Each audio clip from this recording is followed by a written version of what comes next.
అండి, welcome back to our channel Sanas కుకాలజీ. ఈరోజు మన రెసిపీ వచ్చేసి అందరి ఫేవరెట్ అయిన బనానా కేక్ అండి.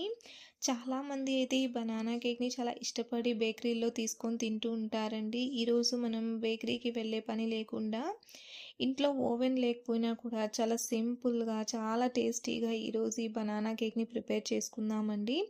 అలాగే ఈరోజు మనం ఈ బనానా కేక్ని మైదా పిండితో కాకుండా గోధుమ పిండితో చాలా టేస్టీగా చాలా స్పంజీగా ప్రిపేర్ చేసుకుందాం. పదండి ఇప్పుడు ఈ హెల్దీ టేస్టీ స్పంజీ బనానా కేక్ని ఎలా ప్రిపేర్ చేయాలో చూసేద్దాం. ముందుగా నేనైతే ఇక్కడ ఈ కేక్ చేయడం కోసం 5 ఇంచ్ ఉన్న ఒక బేకింగ్ టిన్ని తీసుకున్నానండి.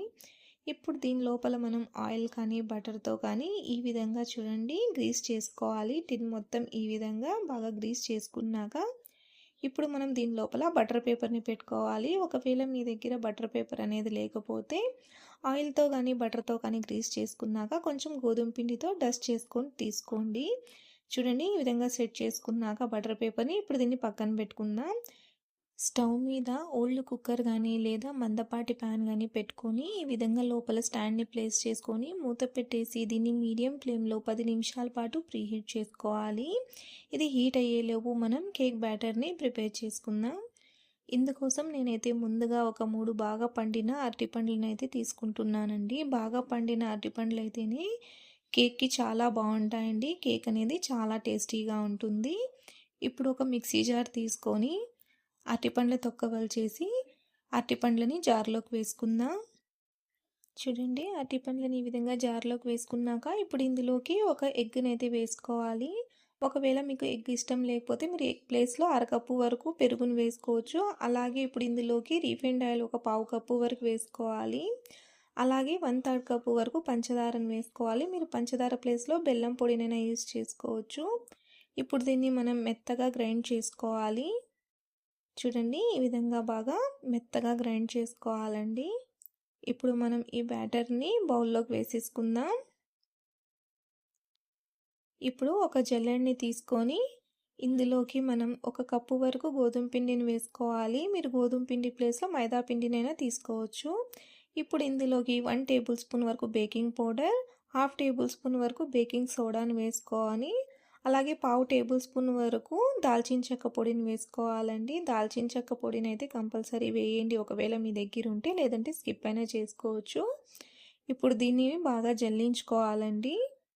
ఈ విధంగా బాగా జల్లించుకున్నాక ఇప్పుడు దీన్ని వన్ డైరెక్షన్లో ఈ విధంగా బాగా మిక్స్ చేసుకోవాలి. ఒకవేళ మీ దగ్గర దాల్చిన చెక్క పొడి అనేది లేకపోతే 1 టేబుల్ స్పూన్ వరకు వెనిలా ఎసెన్స్నైనా యాడ్ చేసుకోండి. చూడండి ఈ విధంగా ఉంటలు లేకుండా వన్ డైరెక్షన్లోనే ఈ విధంగా బాగా కలుపుకోవాలి. చూడండి బ్యాటర్ కన్సిస్టెన్సీ అనేది ఈ విధంగా ఉండాలండి. ఈ విధంగా రిబ్బన్ కన్సిస్టెన్సీలోకి రావాలి. ఈ విధంగా బాగా కలుపుకున్నాక ఇప్పుడు మనం బటర్ పేపర్ సెట్ చేసి పెట్టుకున్న టిన్లోకి దీన్ని వేసేసుకుందాం. ఇప్పుడు దీన్ని మనం ఈ విధంగా 2-3 సార్లు బాగా ట్యాప్ చేసుకోవాలండి. ఏదైనా ఎయిర్ ఫామ్ అయింటే రిలీజ్ అయిపోతుంది. చూడండి ఇంకొక సైడ్ మన కుక్కర్ కూడా హీట్ అయిపోయింది. ఇప్పుడు మనం ఈ కేక్ టిన్ని దీని లోపల పెట్టేసుకుందాం. ఇప్పుడు మూత పెట్టేసి మనం ఈ కేక్ని 40 నుంచి 45 నిమిషాల పాటు మీడియం ఫ్లేమ్లో బేక్ చేసుకోవాలి. మీడియం ఫ్లేమ్ పెట్టే బేక్ చేసుకోండి. 45 నిమిషాల తర్వాత చూడండి మన కేక్ అనేది చక్కగా బేక్ అయిపోయిందండి. చూడండి టూత్పిక్తో గుచ్చి చూస్తే టూత్పిక్ అనేది ఈ విధంగా క్లియర్గా రావాలండి. అప్పుడే మన కేక్ అనేది చక్కగా పర్ఫెక్ట్గా బేక్ అయినట్టు. ఒకవేళ మీకు టూత్పిక్ అనేది కొంచెం స్టిక్కీగా తడిగా వస్తే ఇంకొక 10 నిమిషాల పాటు కేక్ని బేక్ చేసుకోండి. ఇప్పుడు ఈ కేక్ టిన్ని తీసి బయట పెట్టుకుందాం. ఇప్పుడు కేక్ అనేది ఆరిపోకుండా ఉండడం కోసం ఈ విధంగా క్లాత్తో కవర్ చేసుకొని ఇప్పుడు దీన్ని పూర్తిగా చల్లారనివ్వాలి. చూడండి కేక్ అనేది పూర్తిగా చల్లారిపోయిందండి. ఇప్పుడు మనం దీన్ని డిమోల్డ్ చేసుకుందాం. ఇందుకోసం చాక్తో కొంచెం ఈ విధంగా అడ్జస్ట్ని ఇది చేసుకోండి. ఇప్పుడు దీన్ని డిమోల్డ్ చేసుకుందామండి. చూడండి ఈజీగా వచ్చేస్తుందండి, అస్సలు అతుక్కోదు టిన్కి. ఇప్పుడు దీనికి ఉన్న బటర్ పేపర్ని తీసేసుకుందాం. అంతేనండి, ఎంతో టేస్టీగా హెల్తీగా ఉండే మన బనానా కేక్ అనేది రెడీ అయిపోయింది.